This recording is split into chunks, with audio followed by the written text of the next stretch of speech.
इन्फोसिस में जब हमारा सिलेक्शन होता है तो हमारे दो स्लॉट में हुआ रहता है। मतलब आधे बच्चे लोग एक अलग बैच में जाएंगे और आधे बच्चे अलग बैच में जाएंगे। तो जो मेरा बैच रहता है वो एक्चुअल में पहले पोस्टिंग का होता है और गौरी का जो बैच होता है वो बाद में होता है। पर उस समय कुछ फेस्टिवल चल रहे थे, जहाँ तक मुझे याद है ईद का ही फेस्टिवल था और ट्रेन्स वगैरह कैंसिल्ड हो गई थी, बहुत इश्यूज हुआ था।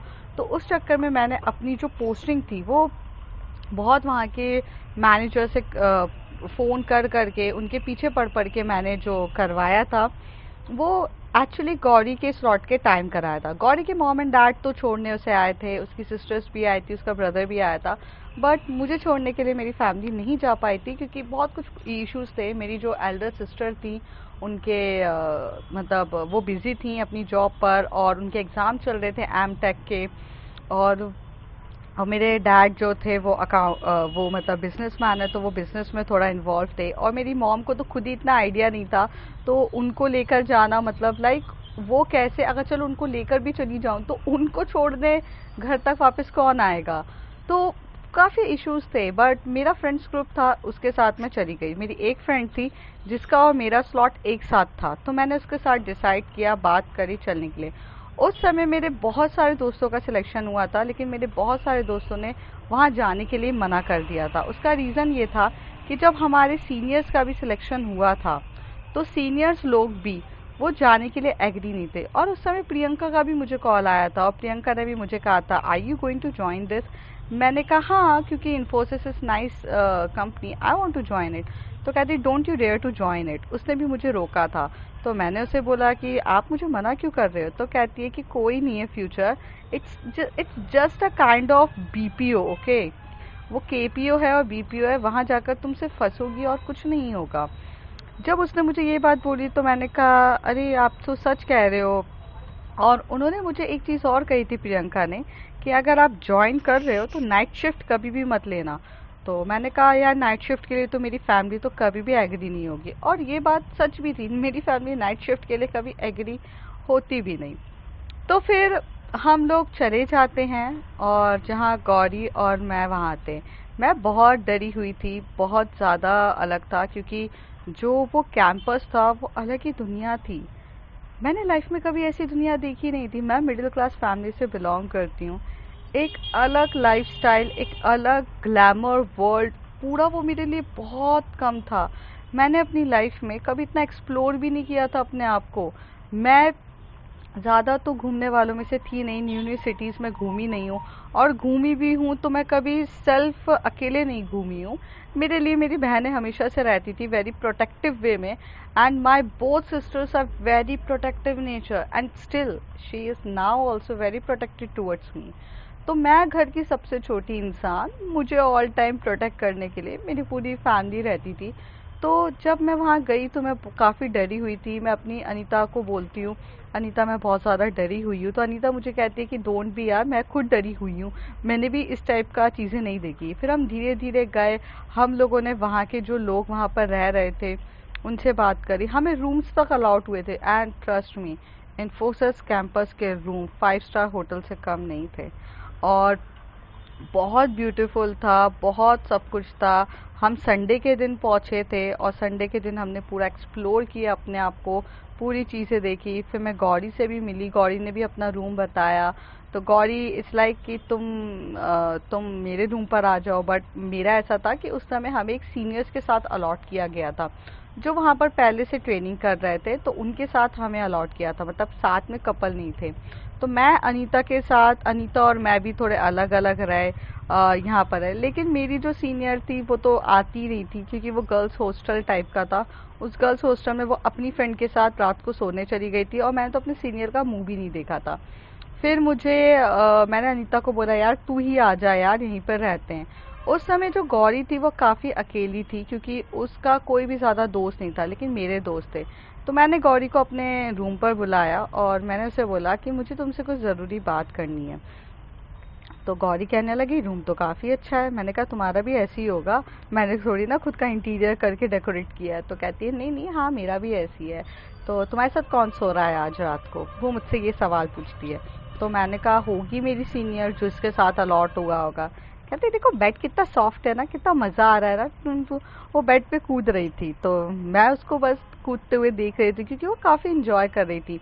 उस समय अनीता जो थी वो एक्चुअल में मेरी अपने सीनियर के साथ गपशप करने में लगी हुई थी, क्योंकि अनीता और मैं बहुत ज़्यादा अच्छे दोस्त थे और अनीता को मैंने ये बोला था कि जितनी इन्फॉर्मेशन हो सकती है यहाँ पे ग्रैब आउट करते हैं, क्योंकि अगर विदाउट इन्फॉर्मेशन यहाँ सरवाइव करना भी थोड़ा मुश्किल हो जाएगा। हमें पता तो चलना चाहिए कि आखिर हो क्या रहा है, किस तरीके से अंदर जाके सिचुएशंस हैं। तो वो वहाँ पे इन्फॉर्मेशन कलेक्ट कर रही थी, तो मैं गौरी के साथ मस्ती मजाक कर रही थी।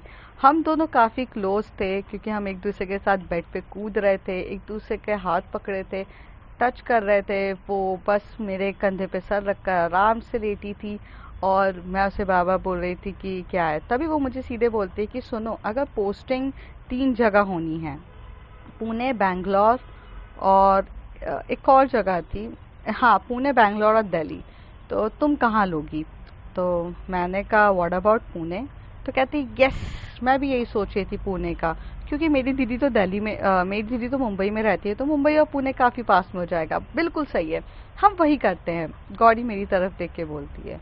तो मैं कहती हूँ तो पुणे में जब हम साथ में रहेंगे तो हम अपना खुद का एक रूम ले लेंगे और दोनों साथ में रहेंगे। तो ये जब वो बात कहती है तो मेरा दिल तो बड़ा गार्डन गार्डन होता है। पर मैं उस समय उसे बोलती हूँ नहीं गौरी, मैं तुम्हारे साथ नहीं रह सकती हूँ। तभी वो ये सुनकर उसका गुस्से जैसा मुंह हो जाता है और थोड़ा सा सैड हो जाता है। वो मेरी तरफ देख के बोलती है क्यों, तुम मेरे साथ रहना नहीं चाहती हो और तुम मुझे मना कर रही हो? इसकी वजह मैं जान सकती हूँ? तो मैं उसे कहती हूँ कि हाँ वजह जान सकती हो, बिल्कुल। तो कहती क्या तुम्हें अनीता के साथ रहना है जो तुम्हारी दोस्त है? मैंने कहा ऐसा नहीं है, अनीता के साथ अगर मेरी पोस्टिंग पुणे में होती है तो हाँ जाहिर सी बात है मैं उसी के साथ रहूँगी, बट मैं तुम्हें अवॉइड नहीं कर रही हूँ। तो वो कहती है नहीं तुम मुझे अवॉइड कर रही हो, तुम मेरे सामने मुझे बोल रही हो और मुझे काफ़ी ज़्यादा गुस्सा आ रहा है नव्या, नव्या और मुझे गुस्सा मत दिलाओ। तभी मैं उसे बोलती काम डाउन, शांति से बैठो। फिर मैं उसे बिठाती हूँ और उसे बोलती हूँ देखो मेरे अंदर तुम जानती हो तुम्हारे लिए फीलिंग्स हैं और बहुत ज़्यादा फीलिंग्स है गौरी। अ, अगर मैं तुम्हारे साथ रहना स्टार्ट कर दिया तो बहुत डिफ़िकल्ट हो जाएगा मेरे लिए। मैं तुमसे एक पल दूर नहीं जा सकती और मैं ये डाइजेस्ट भी नहीं कर पाऊंगी तुम्हारा बॉयफ्रेंड है। Right now you have your boyfriend, Yash तुम्हारा है। तो तभी वो मेरी तरफ बोलती हाँ तो है मेरा बॉयफ्रेंड, तो क्या वो यहाँ थोड़ी ना है, वो तो अपनी अलग लाइफ में जी रहा है ना, उससे इसका क्या लेना देना? गौरी एकदम से चिल्लाकर मुझे बोलती है। तभी मैं कहती हूँ लेना देना है, you are committed with him and I am not. मेरी फीलिंग्स का क्या, वो तो बढ़ रही है ना तुम्हें देखते हुए डे बाय डे। मुझे मेरी फीलिंग्स को कंट्रोल करना है और मुझे एक फ्रेंड की तरह तुम्हारे साथ रहना है। तुम्हारे साथ थोड़ा वक्त बिताने के बाद मेरी फीलिंग्स बहुत बढ़ जाती है, मैं कंट्रोल नहीं कर पाती हूँ। तो तुम्हारे साथ पुणे में रहना कितना मुश्किल होगा मेरे लिए, तुम सोचो। I respect your decision, you are happy with Yash, okay please stay, मैं तुम्हारे साथ नहीं रह सकती। ये बात सुनकर वो काफ़ी ज़्यादा गुस्सा होकर उस दिन मेरे रूम से चली जाती है और मुझसे बात तक नहीं करती। उतनी देर में अनीता आती है। अनीता आकर पूछती है कि क्या हुआ है उसे। तो मैं उसे कहती हूँ कि कुछ नहीं, तुम बताओ। तो वो कहती है कि कुछ नहीं, एक एक प्रॉब्लम है नव्या। तो मैंने बोला हाँ बता। तो वो मुझे सारी इन्फॉर्मेशंस बताती है कि यार ये कंपनी में ना लोगों को ना ट्रेनिंग के नाम पे यहाँ 3 मंथ्स के बदले 4 मंथ्स रख लिया जाता है और प्रोसेस एग्जीक्यूटिव की पोस्ट दी जाती है। कोई फ्यूचर नहीं है, कुछ नहीं है, हम सिर्फ यहाँ पर अपना टाइम वेस्ट करने वाले हैं और इसका एक्सपीरियंस भी आगे जाके काउंट नहीं होगा और हम तब भी फ्रेशर ही कंसिडर किए जाएंगे। अगर हमें कोई उसमें अगर हमें केपीओ सेक्टर में ही फील्ड में अगर बनाना है तो हम वहीं अपना करियर बना सकते हैं। तो तभी मैं उसकी तरफ देख के बोलते हैं हमने तो साथ में एडमिशन तक लिया है ना, एमबीए के लिए हम ऑलरेडी एडमिशन ले चुके थे, तो मैं उसी तरफ बोलती हूँ हम एमबीए कर रहे हैं वाले फाइनेंस में, और हम केपीओ फील्ड में थोड़ी ना जाएंगे, हम एमबीए करके यार कुछ और भी कर सकते हैं। तो कहती है कि हाँ, और एक बात बता दूँ, यहाँ पे ज़्यादातर लोगों को नाइट शिफ्ट मिलती है, डे शिफ्ट मिलना बहुत मुश्किल है। तो अब हम दोनों यहाँ पे काफ़ी ज़्यादा टेंस में बैठ जाते हैं और अपने सर पे हाथ रख के सोच रहे रहते हैं कि क्या करना है क्या नहीं करना है। उतनी देर में हम लोग अपनी फैमिली से बात करते हैं, डिस्कस करते हैं। तो हमारी फैमिली कहती है night shift is not allowed, और मेरे घर में तो मुझे एक रूल बोल दिया था, अगर तुमने नाइट शिफ्ट ली है तो तुम्हारा और मेरा घर का ताल्लुक ही ख़त्म, तुम अपने रास्ते मैं अपने रास्ते। अब यहाँ तो मेरे डैड ने एक कंडीशन डाल दी थी, थोड़ा ऑर्थोडॉक्स फैमिली वाला साउंड होगा बट उस समय तो यही था कि या तो तुम जॉब कर लो या तो तुम फैमिली चूज़ कर लो। और मेरे दिमाग में था अरे जॉब अच्छी होती तो मैं चूज़ भी कर लेती, क्योंकि जॉब अगर कुछ आगे देगी, लेकिन उसमें मेरा करियर ही नहीं था। तो मैंने डिसाइड किया कि नहीं, लेट इट बी ओके, मैं नहीं करूँगी। और फिर हम दोनों ने ये डिसाइड किया, अनीता और मैंने, कि हम लोग कल ये कैंपस छोड़कर चले जाएंगे और हम कोई भी डॉक्यूमेंटेशन या कोई भी बॉन्ड में साइन नहीं करेंगे, हम ये चीज़ कैंपस छोड़ देंगे।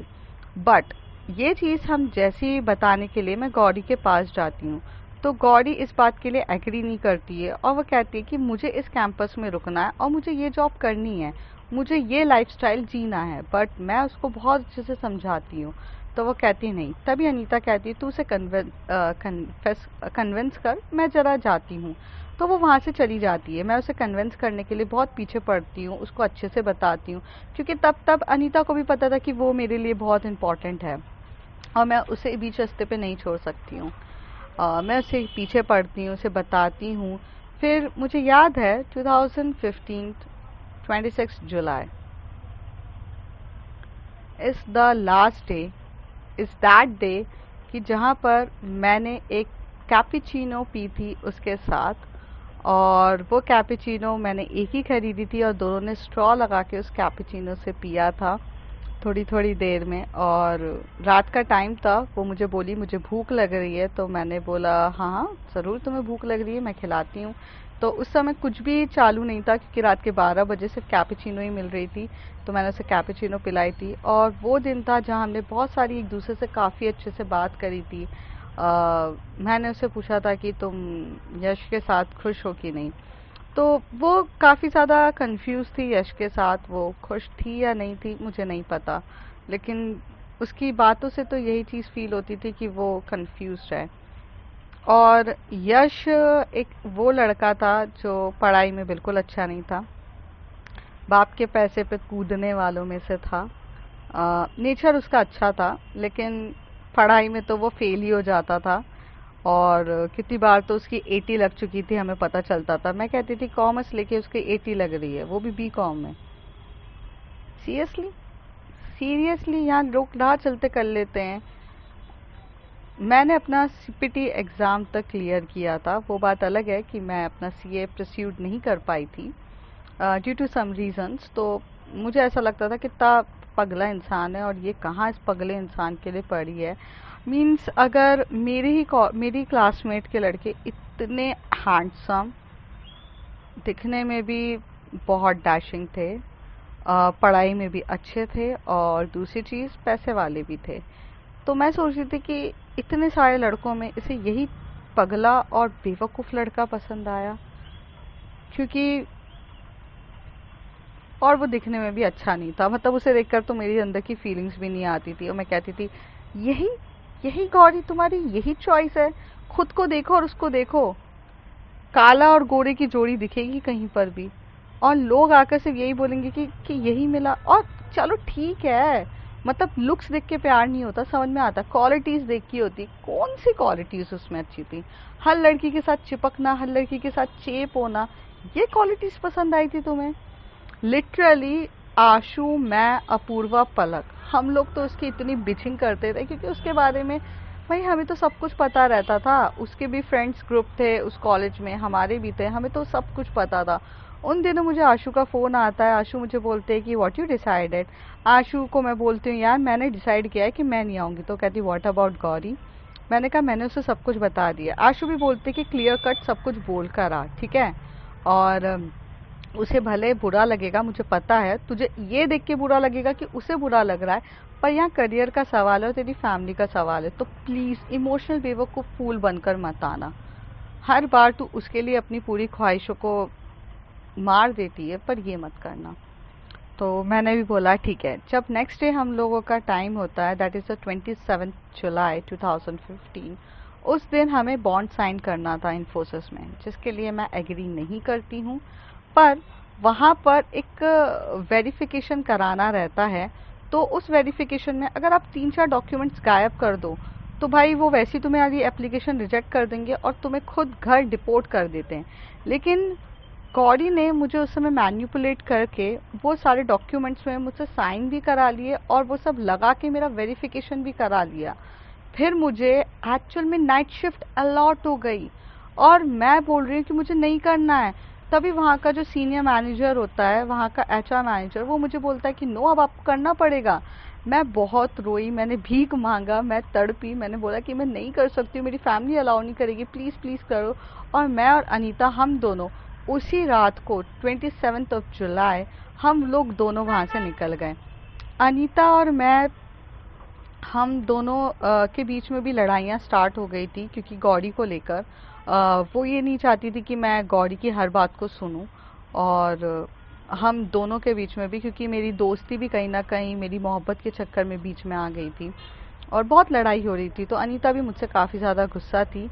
और उस दिन हम वो इन्फोसिस छोड़ते हैं, और जब इन्फोसिस छोड़ने की बारी आती है, तो मैं गौरवी का हाथ पकड़ के उसे साइड में लेकर जाके उसे बताने ही वाली थी कि मैं छोड़ रही हूँ, let me just want to say you, but वो बहुत ज़्यादा गुस्से में थी। उसने मुझे सबके सामने धोखेबाज कहा और उसने कहा कि तुम मेरा क्या साथ निभाओगी ज़िंदगी भर, तुम तो मुझे धोखा देकर जा रही हो, तुम बहुत बड़ी धोखेबाज इंसान हो। मैं चुप रही, मेरी आंखों में से आंसू, और अनीता मुझे देखे जा रही। अनीता उस समय चुप थी, क्योंकि अनीता को समझ में नहीं आ रहा था कि किस बात पे इसने धोखेबाज कहा है, क्योंकि मैंने तो धोखा नहीं दिया उसे। और वहीं से सब कुछ बात थोड़ी सी बिगड़ सी गई थी। अनीता और मैं इन्फोसिस का कैंपस छोड़ देते हैं। अनीता ये चाहती थी कि मैं एक दिन और उस इन्फोसिस कैंपस में रुकूं और करूं, लेकिन उस समय मैंने बहुत जल्दबाजी करी थी छोड़ने के लिए, क्योंकि अगर हम नेक्स्ट डे अगर रुक भी जाते तो शायद हमें वो इन्फोसिस कैंपस से जाने का मौका नहीं मिलता, और मैं नहीं चाहती थी कि मैं ये कुछ ऐसे काम करूं।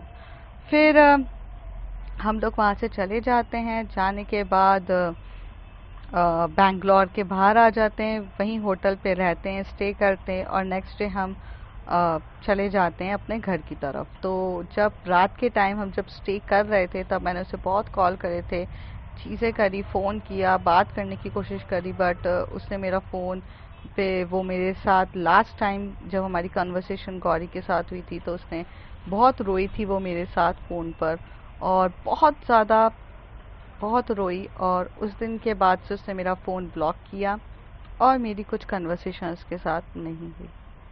अब आपको लग रहा होगा कि क्या ये हमारी स्टोरी का एंड था? ना ना, अभी तो और भी आगे है। हम लोग चले जाते हैं, मैं अपने होम टाउन पहुंच जाती हूँ।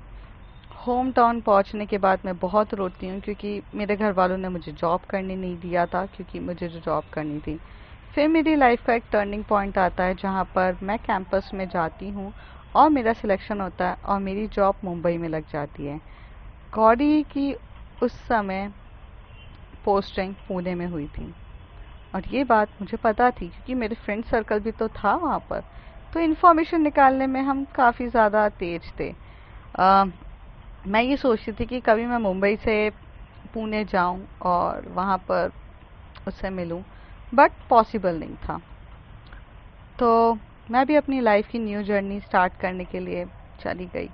पहले 6 मंथ्स तक तो मैं बहुत सैड रहती थी, क्योंकि मुझे गौरी की आदत हो गई थी, और गौरी ने उस 6 महीने मुझसे कभी बात नहीं करी। उस 6 महीने उसने मुझसे कोई कांटेक्ट करा नहीं। इस 6 महीने में मैंने 600 बार उसको मेल भेजा था, क्योंकि उसने मेरा नंबर तक ब्लॉक कर दिया, और वो मेरे एक भी मेल का रिप्लाई नहीं देती थी। ईमेल आईडी, मैंने उसके घर वालों को फ़ोन कर कर के सॉरी बोला, माफ़ी मांगी, अंकल आंटी से माफ़ी मांगी, शायद उस चीज़ के लिए माफ़ी मांगी जो मेरी गलती ही नहीं थी। पर मैंने बहुत माफ़ी मांगी और मैंने कहा प्लीज़ मुझे गौरी का नंबर दो, मैं ताकि उससे बात कर सकूं। पर ना उसकी दीदी देने के लिए तैयार थी, ना उसके पापा देने के लिए तैयार थे, ना उसका भाई देने के लिए तैयार था, ना आंटी देने के लिए। आंटी मुझे काफ़ी अच्छे से समझती थी और बहुत प्यार से बात करती थी, और उसका भाई भी मेरे साथ काफ़ी फ्रेंडली था और दीदी भी बहुत फ्रेंडली थी। सब मुझसे बहुत प्यार से बात करते थे, पर सब बात करने के बाद सिर्फ एक ही सवाल बोलते थे, सॉरी गौरी ने मना किया है, मैं तुम्हें चाहकर भी नहीं दे सकते, क्योंकि अगर हमने तुम्हें दे दिया ना वो हमसे बात करना छोड़ देगी, और आप तो उसका गुस्सा जानते हो, सॉरी। तब तब उसकी फैमिली और मेरी फैमिली को तो लगभग पता ही था हम दोनों का रिलेशन मोर देन फ्रेंडशिप का है, क्योंकि कोई भी लड़की इतनी पागल नहीं होती है कि जो उसकी फैमिली से माफ़ी मांगे, जबकि शायद मेरी कोई गलती भी नहीं थी। ऐसे ही लम्हे बीत रहे थे, कोशिश जारी थी, और कोशिश बहुत ज़्यादा ज़ोरों शोरों से जारी थी। फिर मेरी लाइफ में एक मेरा दोस्त आया, अभी। अभी और मैं एक दूसरे के साथ बैठते थे, अभी मुझे लाइक करता था, अभी मुझे पसंद करता था, मैं अभी को पसंद करती थी। लेकिन मैं कभी अपनी फीलिंग्स के लिए, जो फील मैं गौरी के लिए करती थी, वो फीलिंग से कभी ओवरकम हो ही नहीं पाई। जब अभी मेरे इतने करीब आया, he tried to kiss me, he tried to say anything, but I stopped and I said कि sorry, I don't feel for you this thing। वो उस समय बहुत कंफ्यूज था कि मैं क्यों नहीं फील कर पाती हूँ उसके लिए, और पर वो कभी मुझसे सवाल नहीं करता था, और वो काफ़ी अच्छा दोस्त था मेरा, अंडरस्टैंडिंग था, और मेरी लाइफ में मुझे समझता था, और बहुत जेंटलमैन टाइप पर्सन था। हरामी तो वो बहुत था, हरामी ना हो ऐसा हो सकता है क्या, लेकिन एक अच्छी क्वालिटीज़ भी उसकी लाइफ में बहुत थी। He is very nice guy. तो वो बहुत अच्छे से मेरे साथ रहता भी था। आफ्टर एक साल ऐसे ही बीत गया। एक साल के बाद मेरे एग्ज़ाम का टाइम था, तो मुझे एमबीए कर रही थी मैं। एमबीए के सेकेंड ईयर के लिए मेरे डैड की तबीयत ख़राब हो गई थी, और मेरे जो ग्रैंडफादर थे वो काफ़ी ज़्यादा सीरियस थे, और फैमिली डिस्प्यूट चल रहा था, तो मुझे बाकी अपनी जॉब छोड़कर मुझे होम टाउन बुलाया गया। जब मैं होम टाउन वापस आई तो मुझे पता चला कि सिचुएशन काफ़ी ख़राब है, और मुझे मेरा एमबीए भी यहीं से परस्यूट करना पड़ेगा, और साथ ही साथ यहीं पे जॉब करनी पड़ेगी। तो मैं एक साल जब जॉब कर रही थी, तो मैं आशु से तो मिलती रहती थी, आशु से मेरी बात होती रहती थी, क्योंकि आशु भी यहीं पर थी, और वो भी जॉब कर रही थी, हम भी जॉब कर रहे थे, सब अपनी लाइफ में बिजी थे। और उस ड्यूरेशन में 1.5 साल हो चुका था, 1.5 साल से कंटिन्यूस मैसेजेस वगैरह सब जा ही रहे थे। मेल तो जाते थे गौरी के पास, और इस 1.5 साल में कितने लड़कों ने मुझे प्रपोज किया था, और सभी लड़कों को मैंने नो ही कहा था। और मैं सोचती थी कि मैं बस उससे एक बार मिल लूँ और उससे बात करूँ। फिर एक दिन आता है कि जहाँ ऐसी मेल पे मैं उससे बात करती हूँ, और उसका बर्थडे रहता है, और मैं उसे बर्थडे पे हैप्पी बर्थडे लिखती हूँ, और उसका उस दिन 1.5 साल के बाद 700-800 मेल करने के बाद उसका एक रिप्लाई आया था, और वो रिप्लाई था थैंक यू। और क्योंकि मैंने उसे हैप्पी बर्थडे लिखा था, उसने थैंक यू लिखा था। मेरे अंदर थोड़ी सी उम्मीद की किरण जगी, और नंबर तो मेरे पास उसका बहुत पहले ही आ चुका था, क्योंकि मैंने बताया ना मेरे फ्रेंड सर्कल्स अच्छा था, तो मैं नंबर लेने में भी आसान इजी थी। जब शर्लॉक होम्स बनते हैं तो बनते हैं पूरे तरीके से।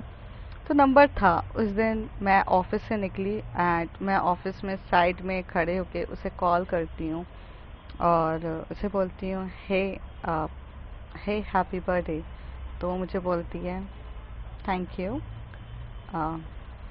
इतनी लेट याद आई, कॉल इतनी लेट किया तुमने, बर्थडे पूरा ख़त्म हो रहा है उसके बाद।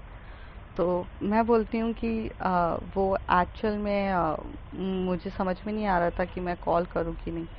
तो वो कहते हैं क्यों, जब घर पे मेरे गिफ्ट्स पहुंचा सकती हो हर बार, तो इस बार बर्थडे पे को विश भी नहीं कर सकती हो।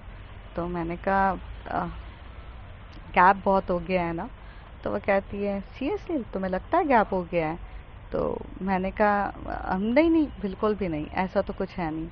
फिर वो कहती है कि लाइफ में क्या क्या चल रहा है, मैं उसे सब कुछ बताती हूँ।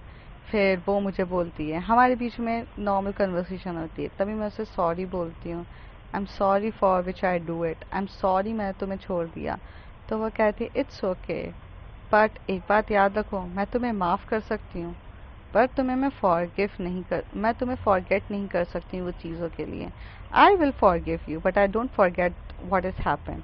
तो मैं उसे कहती हूँ कि मत भूलो, लेकिन माफ़ तो कर दो। तो वो कहती है माफ़ कर दिया है तभी हम फ़ोन पे बात कर रहे हैं, और कम से कम 700-800 मेल भेजना तो अब बंद करोगी ना। तो मैं हंसते हुए बोलती हूँ कि ऐसा तो नहीं होगा ना कि इस कन्वर्सेशन के बाद तुम मुझे फिर से ब्लॉक कर दो, क्योंकि डर लगता है तुम्हें कॉल करने पर, क्योंकि तुम जब भी कन्वर्सेशन होती है उसके बाद मुझे ब्लॉक कर देती हो। तो वो हंसते हुए कहती है कि हाँ हाँ, तुम हरकतें ही ऐसी करती हो कि मुझे तुम्हें ब्लॉक करना पड़ता है। अभी कुछ ऐसी हरकत मत करना कि मैं तुम्हें ब्लॉक ना करूं। तो मैं कहती हूँ नहीं नहीं, मैं नहीं चाहूँगी तुम मुझे ब्लॉक करो। आ, जितनी बार हो रहा है ठीक होने दो। उस दिन भी हम बहुत बातें करते हैं, और उस दिन 2 घंटे तक हम बात करके बहुत रोते हैं, बहुत कुछ होती है हमारे बीच में, वो भी रोती है मैं भी रोती हूँ। और उस दिन चीज़ें क्लियर होती है। फिर इस तरीके से थोड़ी थोड़ी कन्वर्सेशन हमारे बीच में फिर से बात होना स्टार्ट हो गई थी। आ, लेकिन एक बात हमेशा से थी, whenever we talk we having the same freshness.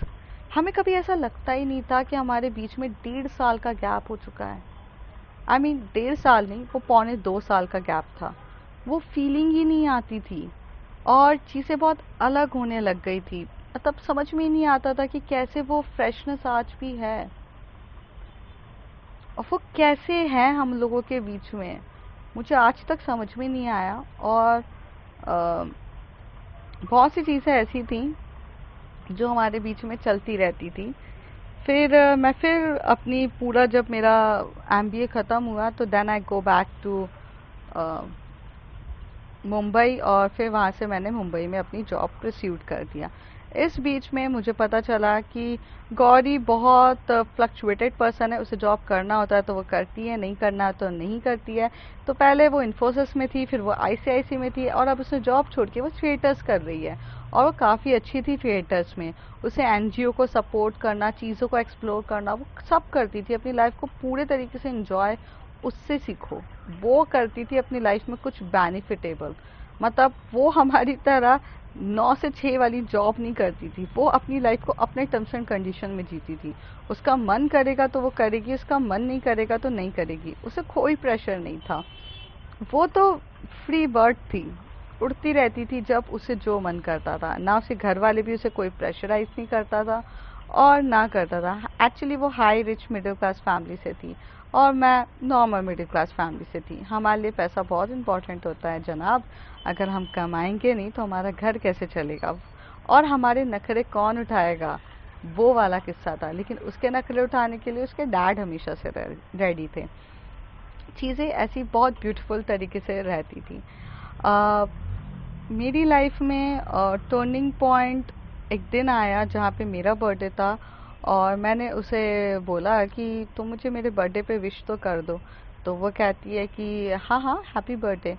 और वो मुझसे पहले जैसे ज़िद भी करती थी कि मेरा थिएटर है होम टाउन में, तुम आ जाओ। मैं कहती थी कि मैं मुंबई में हूँ, मुंबई से होम टाउन कैसे आ पाऊँगी, और तुम मुझे सिर्फ एक दिन पहले बता रही हो। तो वो कहती है बता तो रही हो ना, आना है तो आओ। वो पहले जैसी जिद वगैरह, ब्लॉक अनब्लॉक, वो सब मेरे साथ गेम खेलती थी। पर मैंने ये सोचा था कि इस 2 साल में चीज़ें कुछ चेंज हो जाएगी, और कुछ ठीक हो जाएगा। 10 दिसंबर 2017 मैंने उसे कॉल किया, और कॉल करके बोला कि नहीं नहीं, इससे पहले थोड़ा रिवर्स चलते हैं, 10 दिसंबर से पहले। तो हम 2 साल तक तो हमारी ऐसा था कि हम मतलब नॉर्मल हमारी चिट चैट होती है। तो मैं मुंबई में थी और मुझे थ्रोट इन्फेक्शन हुआ था और काफ़ी सीवियर थ्रोट इन्फेक्शन हुआ था। और मेरा थ्रोट इन्फेक्शन इतना ज़्यादा सीवियर था कि मैं खाना नहीं पा रही थी, कुछ कंज्यूम नहीं कर पाई थी। उस बीच में गौरी का मुझे मैसेज आता है और वो मुझे कहती है कि कहाँ हो तुम? तो मेरे मुंह से आवाज़ ही नहीं निकल रही थी। मतलब पहले कॉल आता है तो मेरी आवाज़ नहीं निकलती, फिर वो मैसेज में पूछती है तो मैं उसे मैसेज में सब कुछ टाइप करके बताती हूँ कि ऐसा ऐसा हो गया है और मेरे मुंह से नहीं निकल रहा है। तो वो कहती है डॉक्टर ने क्या मेडिसिन दी है बताओ। तो मैं उसे वो मेडिसिन दे देती हूँ। तो उसने कहा कि हाँ ये मेडिसिन बिल्कुल सही है, तुमने ली क्यों नहीं? मैंने कहा मिल ही नहीं रही है यहाँ पर। तो कहती है कौन से कोने में जाकर बैठी हो तुम? तो मैंने कहा मैं मुंबई के इस कोने में हूँ। और उस समय गौरी भी ऑलरेडी मुंबई में जॉब कर रही थी और वो मुंबई में स्टे करती थी। हालांकि मुझे पता नहीं था वो कौन से एरिया में है, घर वर कहाँ पर है। मैं उससे हमेशा से पूछती थी तो वो कहती थी कि हाँ हाँ तुम ले लो, मैं घर चेंज कर दूंगी। तो मैं उसे कहती थी अच्छा बाबा मत बताओ मुझे, बट तुम कौन से एरिया में हो? तो वो बताती थी। मैं अंधेरी में थी तो वो जोजेश्वरी में थी। हाँ। तो वो मुझे उस दिन कॉल करके बोलती है कि तुम एक काम करो, मैं तुम्हें जो बता रही हूँ वहाँ आ जाओ।